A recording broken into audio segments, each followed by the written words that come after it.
Okay, here is a heartwarming children's bedtime story about a little girl who learns the power of gratitude, with all the elements you requested. The little girl named Lily lived in a cozy little cottage nestled at the edge of a whispering green forest. Lily was a sweet child with bright, curious eyes and a smile that could light up a room.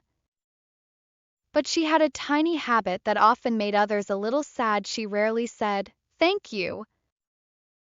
It wasn't that she wasn't grateful, she just didn't understand how important those two little words could be. One sunny morning, Lily's mother baked her favorite blueberry muffins. The aroma wafted through the cottage, a sweet, warm invitation that made Lily's tummy rumble.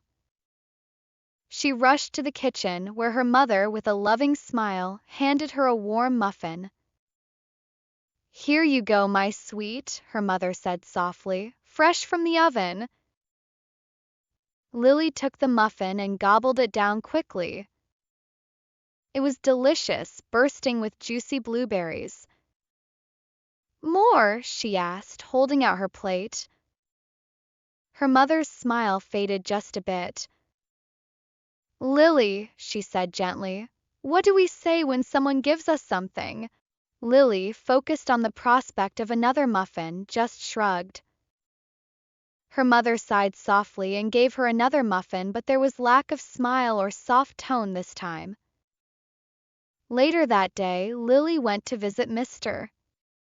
Abel, the old woodcarver who lived in a workshop filled with the scent of sawdust and the magic of half-finished creations. Mr. Abel was carving a beautiful bird, its wings outstretched as if about to take flight. Lily watched, fascinated. "It's beautiful," she whispered, her eyes wide with wonder. Mr. Abel chuckled, a warm rumbly sound. "It will be once it's finished," he said, his voice a low, kind murmur.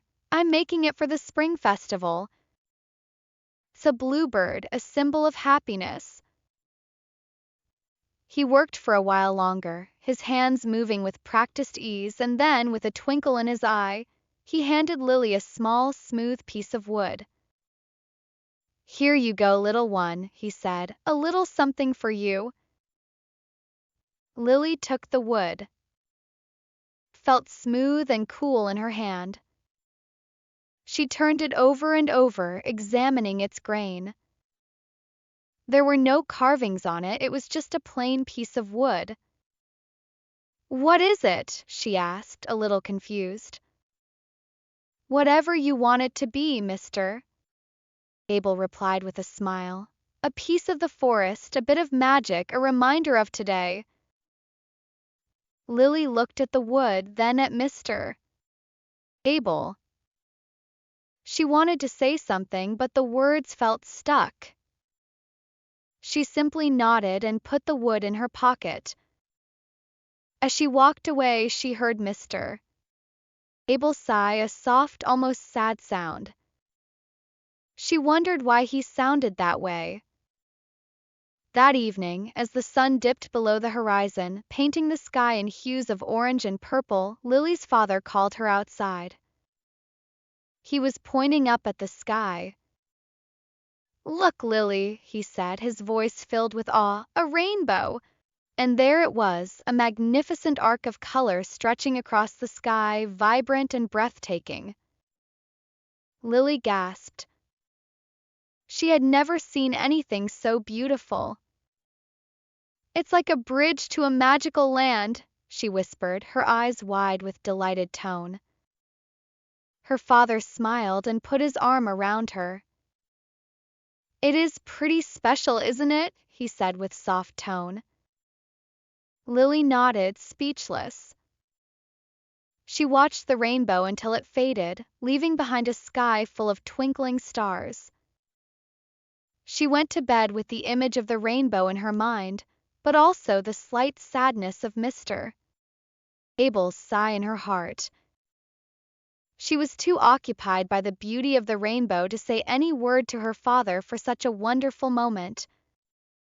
The next day, Lily decided to visit her grandmother, who lived in a small, flower-filled cottage on the other side of the forest. She picked a bouquet of wildflowers along the way, their bright colors a cheerful contrast to the deep green of the forest. When she arrived, her grandmother, with her warm, wrinkled smile, greeted her with a hug. "Oh, Lily," she said, her voice full of love, "these are beautiful. I'll put them in a vase right away." Lily, preoccupied with finding a snack in the kitchen, just shrugged and went inside. Her grandmother followed, carefully placing the flowers in a crystal vase, where they looked even more beautiful.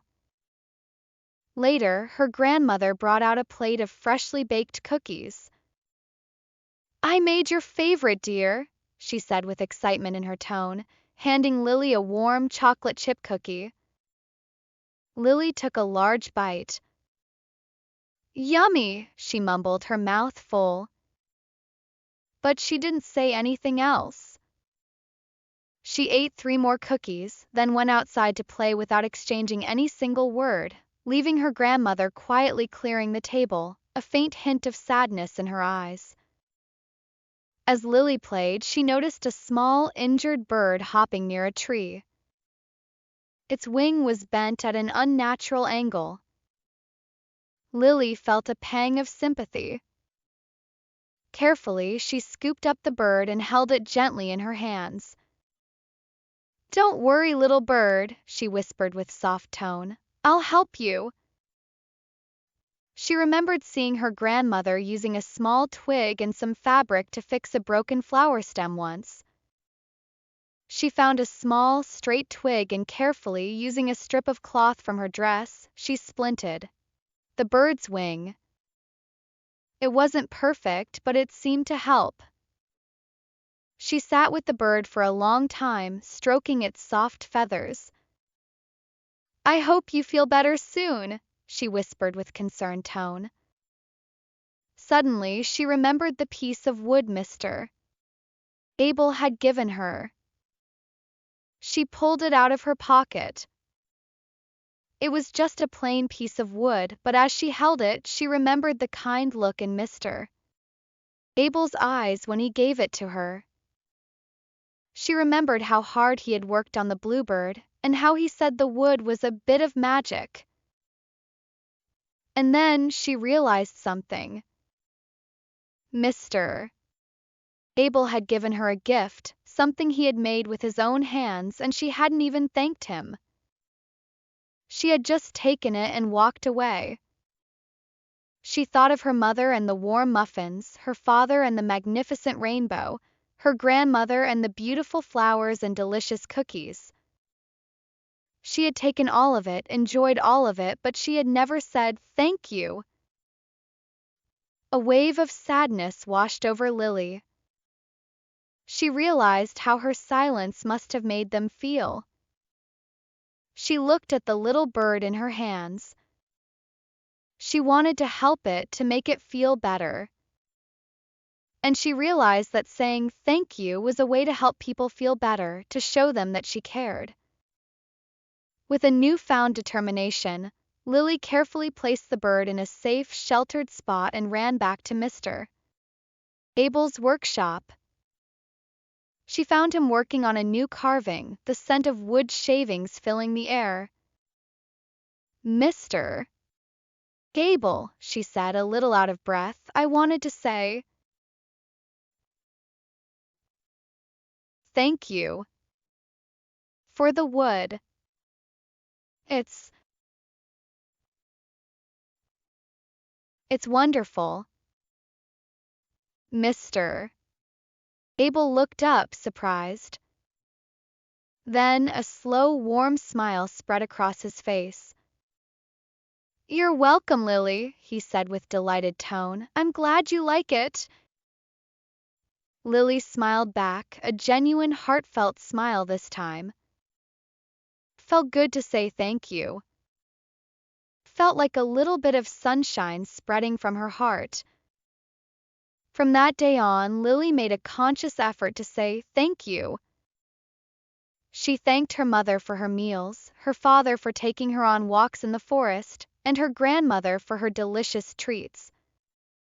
She thanked the shopkeeper for her candy, the mailman for delivering letters, and even the sun for shining and the rain for watering the flowers. And with every thank you, something magical happened.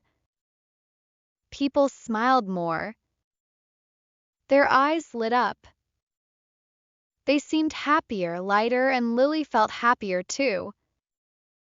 She realized that saying thank you wasn't just polite, it was a way to spread joy, to show appreciation, and to make the world a little brighter.